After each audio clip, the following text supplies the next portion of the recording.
నమస్తే అన్న, అందరికీ నమస్కారం. కువైట్ దేశవ్యాప్తంగా భారీ తనిఖీలు కొనసాగుతూ ఉన్నాయి. సాధారణ ట్రాఫిక్ విభాగం వివిధ గవర్నరేట్లలో తన యొక్క తనిఖీలను కొనసాగించింది. గత వారం నిర్వహించిన తనిఖీల ఫలితంగా 16,265 ట్రాఫిక్ చలాన్లు జారీ చేయగా 218 వాహనాలను స్వాధీనం చేసుకున్నారు.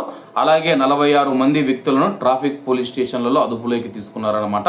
అలాగే వివిధ కేసులకు సంబంధించి 46 మంది వ్యక్తులను అరెస్ట్ చేసి ట్రాఫిక్ పోలీస్ స్టేషన్లకు తరలించామని చెప్పేసి ట్రాఫిక్ పెట్రోల్ గణాంకాల ప్రకారం అధికారులు లైసెన్సు లేకుండా వాహనం నడుపుతూ ఉన్న 7 మైనర్లను అరెస్ట్ చేసి వారెంట్లు ఉన్న 121 మందిని మరియు కువైట్లో రెసిడెన్సీ మరియు కార్మిక చట్టాలను ఉల్లంఘించిన వివిధ దేశాలకు చెందిన 121 మంది ప్రవాసులను అరెస్ట్ చేశామని చెప్పి అరెస్ట్ అయిన వారందరినీ సంబంధిత అధికారులకు రెఫర్ చేశాము.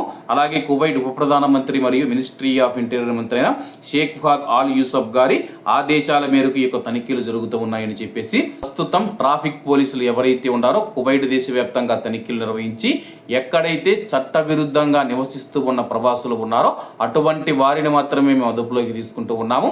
చట్టబద్ధంగా కువైట్లో నివసిస్తూ ఉన్న ప్రవాసుల జోలికి మేము రామని చెప్పేసి ఎవరైతే అకామా లేకుండా రెసిడెన్సీ మరియు కార్మిక చట్టాలను ఉపయోగించడం, ఇళ్లల్లో నుంచి కానీ కంపెనీలలో నుంచి పారిపోవడం కానీ, అకామా లేకపోవడం కానీ, ఎటువంటి రెసిడెన్సీ పత్రాలు లేకపోవడం కానీ, కువైట్లో చట్టవిరుద్ధంగా ఎవరైతే నివసిస్తూ ఉన్నారో అటువంటి వారిని మేము తనిఖీలు చేసి అరెస్ట్ చేస్తూ ఉన్నామని చెప్పి వీరందరినీ సాఫర్ జైలుకు తరలించి అక్కడ ప్రక్రియలన్నీ పూర్తయిన తర్వాత కువైట్ దేశం నుంచి బహిష్కరిస్తామని చెప్పి భవిష్యత్తులో వీళ్ళు మళ్ళీ కువైట్ లేకి రాకుండా వీళ్ళ పేర్లను బ్లాక్ లిస్ట్లో ఉంచి వీళ్లకు ఫింగర్లు వేసి అలాగే కువైట్ దేశం నుంచి బహిష్కరిస్తామని చెప్పి అధికారులు తెలియజేశారు.